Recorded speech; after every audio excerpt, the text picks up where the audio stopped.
Well, welcome everyone. It's delightful to see so many of you here at this annual Friends of the Bodleian lecture. And it's a great privilege and honour for me to present our speaker for today, who is Professor Emma Smith, who's Professor of Shakespeare Studies at Hertford College, and she tells us a proud friend of the Bodleian, as she certainly is. She has published widely on the first Folio and its afterlives, and spoken about this book in many locations, from Auckland in New Zealand to Winchester College, from Leeds to Vancouver. Her book, Portable Magic, A History of Books and Their Readers, was shortlisted for last year's Wolfson History Prize, and her current work is editing Twelfth Night for the fourth Arden series, and she's also working on a book on England's 16th century Renaissance, entitled The First Elizabethans. So I'd ask you to give her a very warm welcome.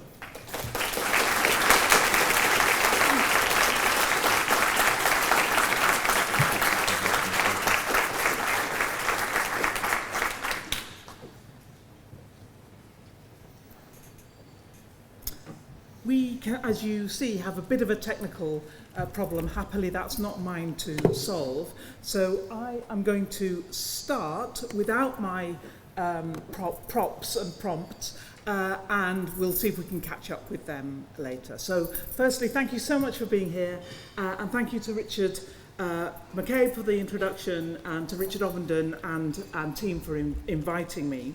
The topic of my lecture this evening, my talk this evening, is a book you've probably heard a lot about already, certainly last year, if not this. The first collected edition of Shakespeare's plays, published in 1623. It is, therefore, 400 years, about 7 months and 2 weeks old. It comes out in November 1623. That looks hopeful. That looks more hopeful, doesn't it? I'm going to briefly talk about that book, but for some of you, and I apologise in advance if this is the case, I may not spend as much time as you would like on the background to why we got that book. And I can certainly answer questions about that in the time we have for questions, because what I'm choosing to do with this Friends of the Bodleian talk today is to talk about the 4 copies of the first folio that are around us in Oxford. 2 in the Bodleian Library, 1 at the Queen's College and 1 at Wadham College. And I want to describe the ways in which they are different to remind us of the absolute joy and detail of books' unlikeness from each other. We sometimes feel that the printing press began to mass produce books. It sort of did, but really not so much. It produced books which are usually different in details and sometimes in large ways. If you bought a book like the 1623 First Folio in London in November of that year, you didn't buy a book between 2 hardcovers, as we might do now in Blackwell's or in the Bodleian shop. You bought a sheaf of papers, probably stitched together, wrapped in some kind of a wrapper, which you then took to a bookbinder's to have bound into the object that you wanted. So no 2 books on that level were ever the same. But as we will see, and I hope we will get the slides because we'll be able to see some of the ways that printed books, because of the way that they're put together, have minor but sometimes significant differences one from another. And then the real focus of what I'm talking about today is how the lives of those books in different environments, with different itineraries, different owners, different people doing different things, can map for us the ways in which we have thought about Shakespeare over 400 years. Okay, that looks quite promising. That looks absolutely promising. Perfect timing. Thank you so much. So my title is The Same Book, Different Lives. We'll slightly modify same book. This beautiful leaf, marbled leaf, is from the Queen's College copy. And you'll see my thanks there. The wonderful Sarah Wheel, I see, is here, which is great. And my thanks are due to the Queen's College and to Wadham, as well as the Bodleian. And so we're going to be talking about 2 Bodleian copies, the one that was part of the library of the great Irish editor and man of letters Edmund Malone, which came to the Bodleian in 1821. And the other Bodleian copy, which was acquired at the end of 1623, went for binding with William Wildgoose in February of 1624, but as we will come to, came again to the library in 1906. And we'll talk a little bit about that story at the end of the talk. And just to show you, these are the other two. The Queen's College acquired 1844 and Wadham College acquired 1775. So let me just remind you of that. So the first one that comes really quite shortly after publication to the Bodleian in 1623-4. And then no other copy that we know of, or certainly that we know of now, is in an Oxford institutional context until the 18th century. So until Wadham are given their copy in 1775. And then the second two copies into the 19th century, the Malone copy and the Queen's copy. Malone's was a gift to the Bodleian from Malone's brother. The Queen's bought their copy in 1844. So I'm going to be zooming in on some details about these different four books to try and give an overview of the history of this book and of why it's so fascinating. And it's not the main thing I want to talk about, but one of the things in the background of my talk is a sense that you could never have too many first folios. So if you know of another one or would like to donate another one, I'm going to try and prove to you that it would be a wonderful addition, and we certainly don't have enough. I sometimes recall, do you remember James Thurber about martinis? One is fine, two is too many, three is not enough. And I'm certainly in the 3, 4, 5 first folio world. Okay, so when I began working on this book in around 2009, I had an idea that a history of this edition of Shakespeare across 400 years would be an interesting way to tell a larger story about the way we've thought about Shakespeare. But I had never handled a first folio, and I didn't really know where to start, so I read up quite a lot about it, and I asked the librarian of Queen's if I could go and spend some time with their copy, and she very kindly said yes. And this was what I found. Now, I'm not expecting, this is not an optician's test, I'm not expecting you at the back to read this, but I hope that you can see down the left-hand copy of this page from King Lear, some marks in the margin. And this is what met me in the Queen's College. It was my immediate sense from what I had read was that this was a proof sheet from the printing shop, and there were then known to have been 6 proof sheets. So this is the 7th. This was the first copy of the first folio I looked at. I thought, I am going to be so great at this. Every copy I open is going to deliver some completely new, previously unnoticed, unseen insight into the way it was put together. I never found another proof sheet, although I probably looked at more than 100 other copies. And what's important about the proof sheet? Well, it tells us something about the point I made before we had the images, that copies of printed books are not identical to each other, often because of this process called proof correction, stop press correction in proofs. So stop press is actually a bit of a misnomer, because while what happens is the printed page goes through the press, it's being printed, while somebody in the print shop reads it to check for mistakes. During that process, the press continues to go, so you get a number of sheets which have the errors in, whatever they might seem to be, and then the press is stopped. This marked up sheet is acted upon by the compositors and the pressmen, they make the changes to the type, bind it all back up again, set up the press, and carry on printing. And that means that for every sheet of the first folio, potentially, there are corrected sheets and uncorrected ones. But because paper, as we know, is the biggest expense in publishing at this point, all paper is imported from northern France. That's an expensive thing to do, and it has quite high tariffs when it comes in. Saving paper is a real priority, real economic priority in the print shop. So there is no sense that you would throw away the uncorrected sheets. They just go in the pile and they get bound up into full copies with the corrected ones. And as you see here, you didn't even throw away the proof sheet. You just put that into the pile and that got then bound up again. What I like about this particularly, and I'm just, you have to take my word for it, is that there are 8 corrections marked on the proof. 7 are made. I've circled on the corrected sheet the one that gets forgotten.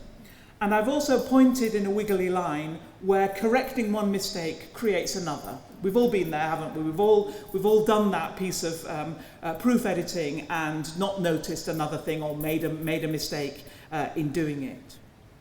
And the reason I so enjoy these kinds of examples is they give us a book world which is less monumental, less the super creative genius writing these works for posterity, and a bit more of a sort of Friday afternoon in the hot print shop, doing a job, doing the best job you can, and a sense, along with some other information in this book, that this is a job which is actually rather too big for the printers who have taken it on. Just before the first folio is printed, actually appears in print, the older of the printers, William Jaggard, dies, and his son Isaac, I think, is the young thrusting man who has taken on this job, much too big, very much outside the publisher's kind of comfort zone, not what they've done before, and it's a strain for them to do. It's a strain for them to do. So this gives us a world where printed books, contain corrected and uncorrected sheets. By the way, these corrections are really what we would call typos. That's to say, there's no evidence that anybody checked this book against copy. So said, has this been done correctly? Was this what was in the original copy? What we do get is, this is a turned letter, or this is a nonsense word, or this is a glitch in the printing somehow. We get a sense then that early modern books are a combination of corrected and uncorrected sheets. We very often, although we don't in this book, get errata lists, and sometimes errata lists in books of this period encourage readers to take a pen and make the changes for themselves. I think that's part of the world which really encourages people to read with a pen. Reading and writing are really connected in this period. They're connected in humanist education, as many of you will know. It's one of Erasmus's great gifts to early modern Europe, the idea that when you read, you are taking notes, you are making notes on the page, and you are transporting material from that page into your own writing, into your own commonplace book. Reading is a process of recycling, effectively. And that instinct, plus this sense that there were many errors in early modern books, meant that the first readers of Shakespeare's first folio were very keen to make their mark on the book. And I'm going to be talking now about the evidence from our Oxford copies about the first readers of Shakespeare in this format. You won't be surprised to hear that the Bodleian, perhaps you'll be reassured as friends of the Bodleian, to hear that the Bodleian copy does not give us very much information about this. Early readers clearly kept to the oath that readers still take about how to handle books effectively, although the form of the oath, all the things that you mustn't do to a book, are actually a really good guideline to the things that people did do to their books when they owned them or they were not in the library. So, let us start with Wadham College's copy. Came as a gift to the college at the end of the 18th century from the scholar and East India Company director and botanist Richard Farmer. You may notice in the corner that this is not the title page that we're used to seeing of the first folio, which has, as we've just looked at, that amazing engraving, metal plate engraving by Martin Druchert of the balding Shakespeare and a wide white collar. Those pages, those title pages with that illustration were, I think, probably circulating separately from the book from very early in this book's life, and by the 18th century, when Farmer gives this book, they were so desirable that people would cut them out of copies and sell them as individual pieces. So the Wadham copy has this sort of, as it were, mocked up copy, title page, which is not the one that we're used to. And it's got lots of interesting signs of use in it, which I really enjoy. And I've given you a little sample here. One is that this book seems to have been used for performance in some way. And that's really, really fascinating.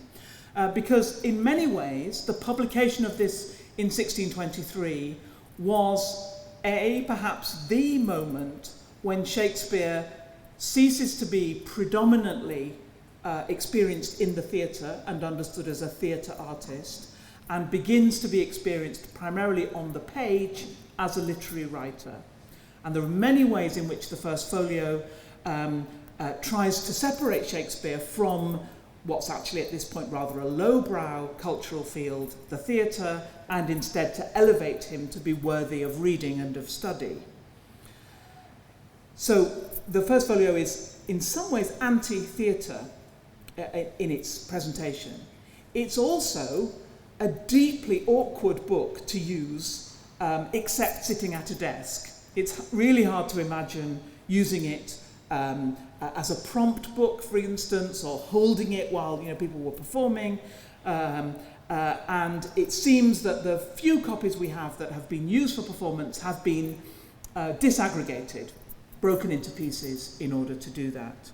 But this has got some interesting ways of thinking about these plays, particularly in Henry IV, Part 1, where there is a lot of annotation from the early 18th century, which seems to be trying to reduce the cast needed to put this on, but also to take out some of the saltier language, let's say, where the gluttonous dogs licked his sores, which is an unpleasant phrase, crossed out, you might be able to see in one of those extracts there. So that's been thought to be an unsuitable phrase. Interestingly, though, it's not been blocked out so that it can't cause any offence, which you do sometimes see, that some first folios are like a sort of redacted government document, with a huge black ink block, which means this can't be seen anymore. But this hasn't happened, it's just taking out a phrase which is not thought to be appropriate. And it could be that this was a performance for a school or by children. That's one of the more likely ones. But we can also see that a reader here has corrected one of the great cruxes in the folio text of Hamlet. You may remember Hamlet meets the gravedigger, who gives him a very dry set of remarks. This is when Hamlet comes back and asks about the grave that's been dug, in fact, for Ophelia. The gravedigger tells him in the folio text, I have been 16 here, man and boy, 30 years. Nonsensical. This reader, drawing on the other texts and drawing on what's sensible, has changed 16 to sexton. I have been sexton here, man and boy, 30 years. So they've made a kind of repair to the text, and I would say emboldened broadly by the culture of correction that we've already seen. So the Wadham College copy had its best life, if you like, in the period between 1623, I mean no disrespect to Wadham when I say this, between 1623 and 1675. That's to say, that's the point in its life, as in many copies of this book, where it is part of a domestic library and being used in some way or another. And what happens, and we will be seeing the aftermath of this story through the rest of my talk, what happens by the end of the 18th century for a variety of reasons is a book that began its life as a high status object. The first folio cost £1 in 1623, probably the equivalent perhaps of £1,000 now. Its buyers were well-to-do, high status people, and it was marketed indeed as a high status object. But immediately, the first folio is in this sense like a car. As soon as you drive it off the forecourt, it's lost half of its value, and that the same is true of the book. It becomes a second-hand book, and therefore one that is less valuable than it was when it was bought new. And it remains as a second-hand book for more than 100 years, until at the end of the 18th century, it suddenly starts to become a valuable book again. And that the value, the economic value of the book rises very, very abruptly at the end of the 18th century. So, and by that point, probably the book has become too valuable to use or to mark up in this way or to make free with, as we see here. The Queen's has also got a couple of nice examples of people improving the book, making little adaptations, noticing when things have gone a bit wrong. There's a nice example here from Measure for Measure, which I'll read out. The Duke, at the end of this complicated play, says, "Come hither, Mariana," and then the next line, "Say, wast thou e'er contracted to this woman?" Now, a modern edition will probably separate out those two sentences so that "come hither, Mariana" is to Mariana, and "say, wast thou contracted to this woman" would be directed towards Angelo. This reader notices that something is a bit wrong here, that Mariana was not probably contracted to a woman, although that's not unheard of in Shakespeare. It's what Sebastian tells Olivia at the end of Twelfth Night, that she was contracted to a maid and a man. But this reader is not happy here, so has two goes, I think, at changing this. One is to scratch out WO, to create "wast thou contracted to this man," so to change woman to man, and you can see a little bit of, if you're sitting near the front, you can see a little bit of scratching on woman, and then realises actually that's not being quite right, and then puts in the word Angelo. So, "Come hither, Mariana, Angelo, wast thou e'er contracted to this woman?" So somebody's having a go at a very local level at something that they think doesn't work quite right, and having a couple of goes at thinking how they can improve it. And for we who are, very, in many ways, very properly in awe of Shakespeare, and perhaps have been taught to respect every word and every piece of punctuation as meaningful, intentional, part of the great poetry of the works, it's sometimes actually rather refreshing seeing people thinking, well, I think I could do a bit better than this. I think I could sort out this unlikely mess here. One of the nice things about the Queen's College copy is its provenance. And it comes from a particular part of 18th century Shakespearean culture around the great Shakespearean actor David Garrick. Now, Garrick thought of himself as Shakespeare's great rediscoverer in the 18th century.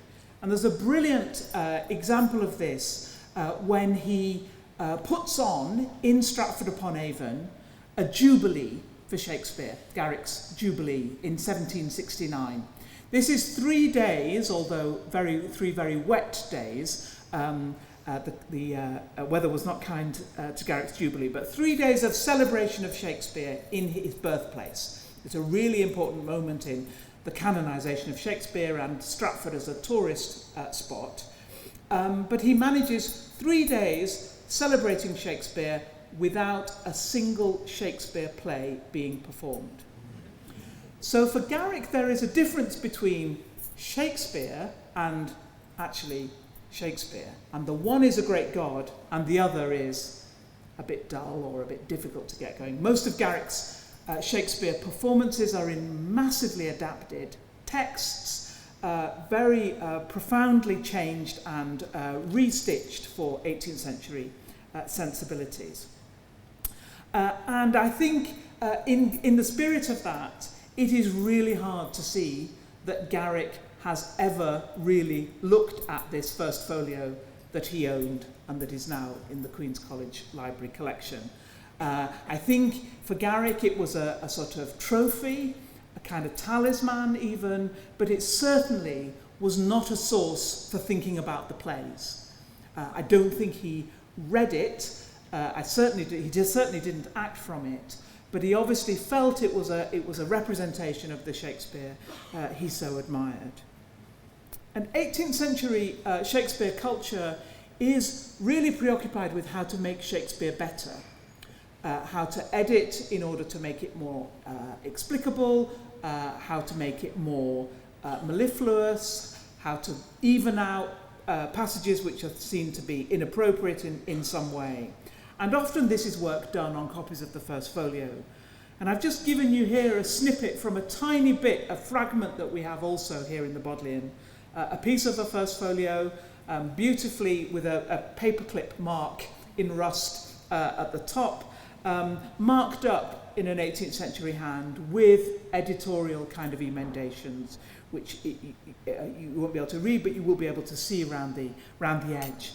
And there are many, many copies of this book elsewhere which have been used by editors as working copies and marked up with the kind of changes that they think the Shakespeare needs to have. We do, however, have our own editor, great Shakespeare editor I've already mentioned, Edmund Malone. We have his copy here in the Bodleian, given after his death, I gather rather against his wishes, at the beginning of the 19th century. Malone is known as the first modern editor of Shakespeare.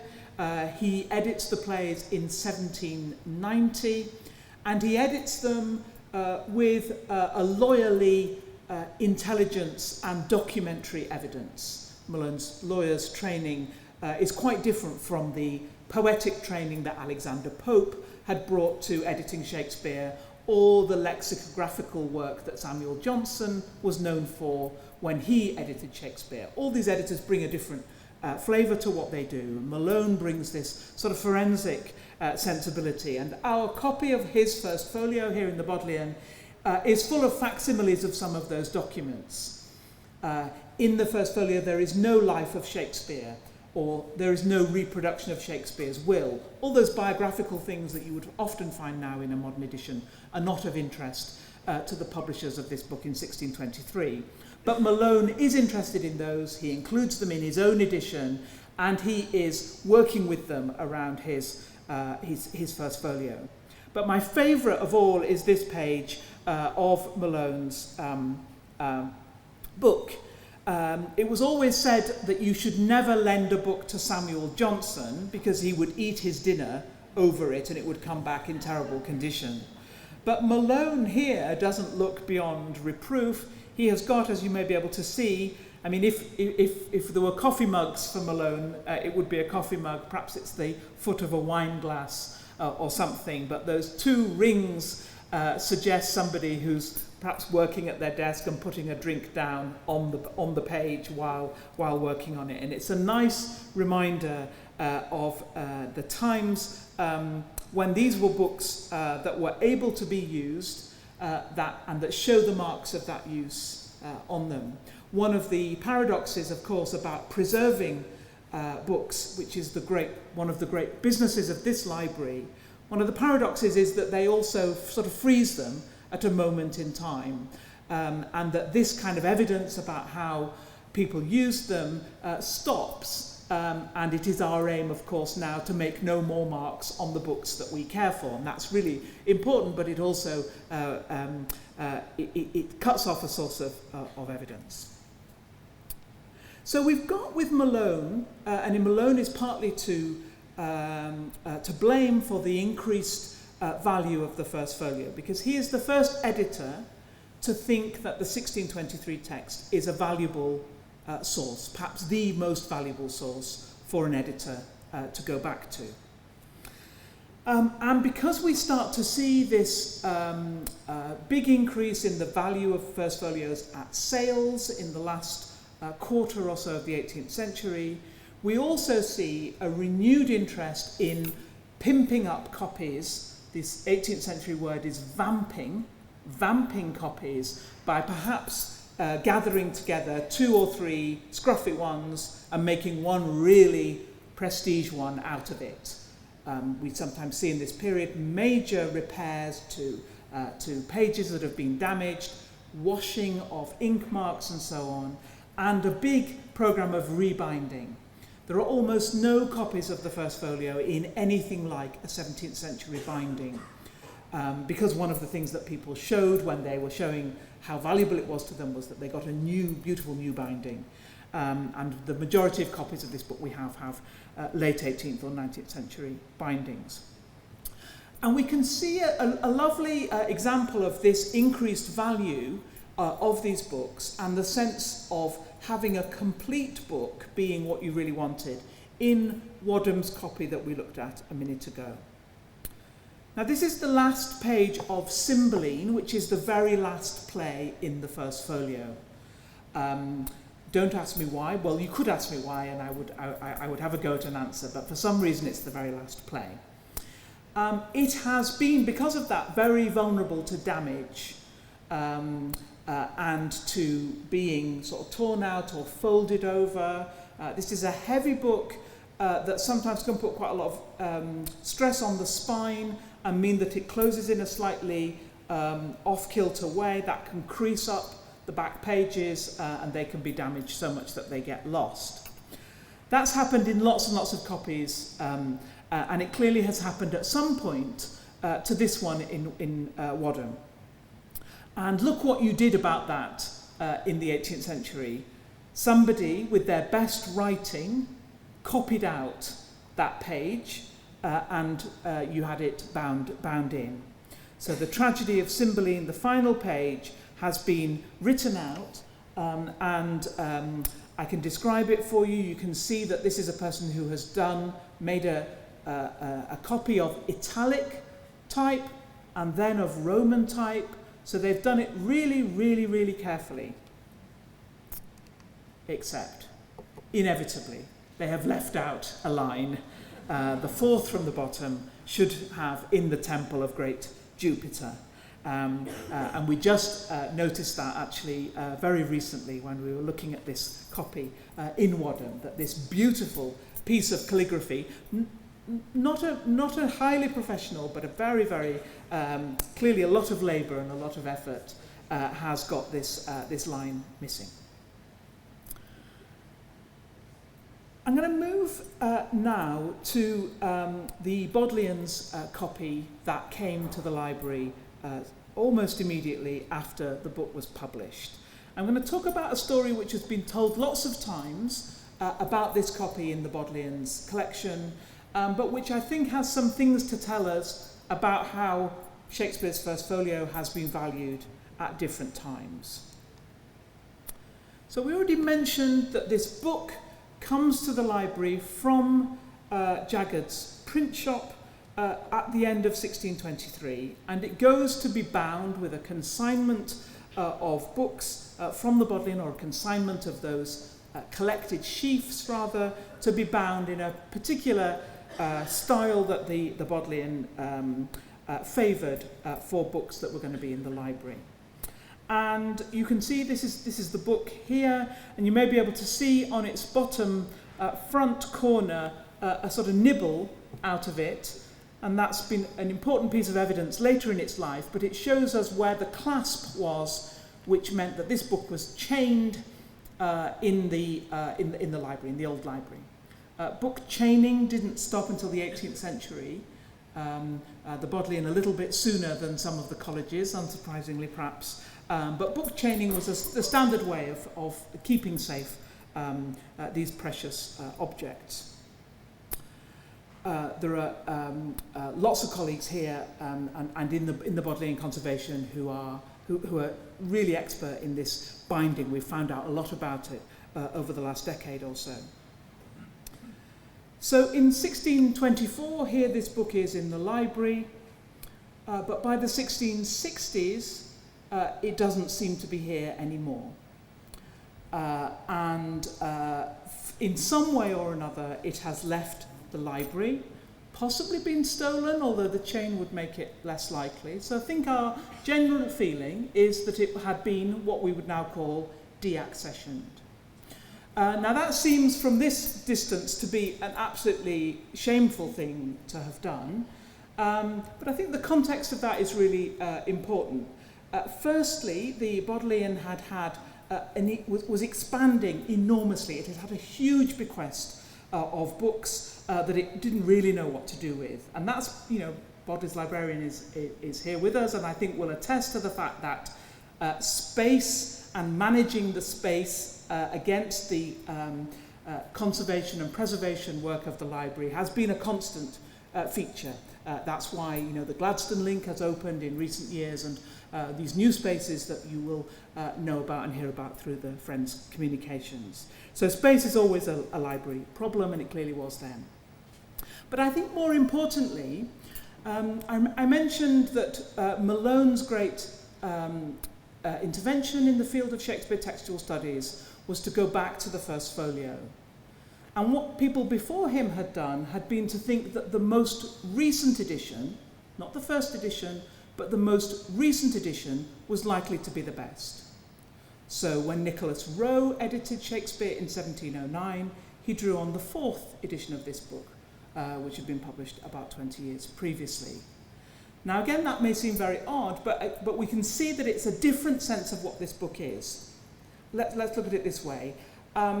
If we were looking at a medical textbook, I would want the most recent, not the first edition. I would not want my doctor to be looking back to the first edition, but to be on side, it's fine, to be up to date. And that would be the case with librarians now, thinking about medical or legal textbooks or other books like that get new editions which effectively supersede the old ones. I think what the Bodleian probably thought was that the later editions of the folio in 1632, in 1663-4, and then in 1685, as we've heard, superseded the older one, and that if you had them, you didn't need the original. And they're in good company. We know that Samuel Pepys does the same, trades in an earlier folio for a later one, and we can see a number of people doing that. They're upgrading their book by buying something newer which seems more up to date and better. So that happens here in the library, and so for probably 150 years until Malone's copy comes, there is no first folio in the Bodleian library. There's a wonderful story which many of you may already know. I've just got a slide here which gives us some of that, which is about how the book came back to the Bodleian. And I wanted to tell it again here because the return of the first folio in 1906 is also the sort of birth of the Friends of the Bodleian. So it's our story, it's our great success. In the autumn of 1905, a student from Wadham College, Gladwin Turbot, came to the librarian here at the Bodleian with a book in a kind of cloth bag from his family's library in Derbyshire. And Turbot presents it and says, you know, my dad is thinking about having this book, perhaps possibly selling it, but at this point probably having it repaired and renovated. What would your advice be? And immediately this book comes back into the library. It sort of, it kind of flashes with recognition, and that this is the book in that Bodleian binding, that classic Bodleian binding from the early 17th century, that had been lost from the 17th century library. So this starts off, this is an amazing homecoming for the book, but it doesn't anymore belong to the library. And Turbot's father suggests that the book could be sold to the library, but he sets a very high price. And he does that because this period, the turn of the 20th century, is the period where the first folio is the #1 collector's item in the world. And by the world, we really mean North America. So whatever you had made your money in, if it was tinned ham, railroads, real estate, financial instruments, oil, whatever you had done in that great sort of entrepreneurial melting pot of late 19th century America, what you wanted to do with that money was to buy old things, so new money wants old things, and that the thing that you most wanted, that was the biggest trophy of all, was a Shakespeare first folio. So in 1899, about 25 copies of this book were in North America, and about 150 were in the UK. And by 20 years later, the proportions had almost exactly reversed. Every copy that had come up for sale had been bought by an American and had gone to America. And key to those sales is a man called Henry Folger, who was to amass 82 copies of this book, which is kind of extraordinary, really. And at our point in 1905, he's at around copy 27. And this is the one that he has his eye on. The Bodleian were hoist by their own petard. They were so delighted to have got it back, or to have got sight of it at least, that they vastly overpraised this copy. That this was the sort of #1 edition, as if this was a limited, numbered edition. This was #1. This was the most perfect copy. This was the most lovely copy in the world. And this was like a drop of blood in the water of the rare books market, and the wealthy sharks were circling. So Mr. Turbot of Derbyshire realised that he could get £3,000 for this book, and that's the price that he set for the Bodleian. For context, the Bodleian had never paid more than £200 for a book, and they'd thought that was rather a lot. They had almost no budget. Things don't change too much today. And they had a short time to raise this money. So they began, effectively, the first alumni and friends development campaign. They had no mailing list. Some of us may look back to those times fondly, but they had no mailing list. They had to go to the heads of the colleges to ask for people that they might write to. Many of the heads of the colleges said, this sounds very vulgar, you're not writing to my old members, asking them for money. So in fact, the librarian wrote to the Times, asking Oxford men to stump up and save this treasure for Oxford. There's a wonderful, wonderful archive of these letters and paraphernalia around this campaign from 1905 here in the library. And I've just given you a little snippet of it here. This is somebody writing and closing a donation and saying, I hope it will be possible to raise the sum required to prevent this treasure going the way of all our English treasures to America. So the Bodleian copy became the sort of plucky underdog that was going to stay here. All the others had gone and been sold, but Oxford was determined to keep this one here. And it's a great story. It's a great story about small-scale philanthropy, I've been through all the materials, and it's clear that the average sum that was given was around £1, which is perhaps around about £100, something like that. So it's a sum that would be, is probably quite close for many of us to our friends' subscription, or is within that kind of ballpark. So these are small gifts from not wealthy people, some quite funny ones. There's one man who writes a bit later and says, I actually find I'm a little bit short now, so could I have my money back? And the librarian, Nicholson, writes extraordinarily courteously to everybody, writes back, and keeps a post office savings book with the money in it. And there's a large final donation at the last moment which secures the book, and this is the one that Folger didn't get. I'm going to just finish with slightly alternative story. If we'd been giving this lecture 25 years ago, there would have been 5 copies in Oxford, in the Collegiate University. Oriel College had theirs in 1786, so around that same period, and sold it in 2002. It was sold to Paul Getty, the sort of modern equivalent perhaps of those turn of the 20th century book collectors, and it's now at his absolutely wonderful library at Wormsley, near Stokenchurch.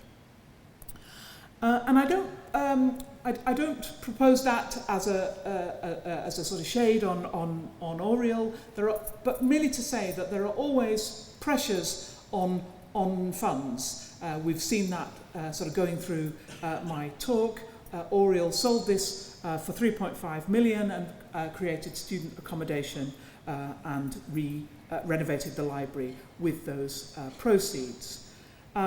So it felt a sort of a good place to end, to thank really the Queen's College here in Oxford and Wadham College, Oxford, and most especially the Bodleian for being curators of these highly valuable books whose economic value, financial value, is a strain as much as it is a delight.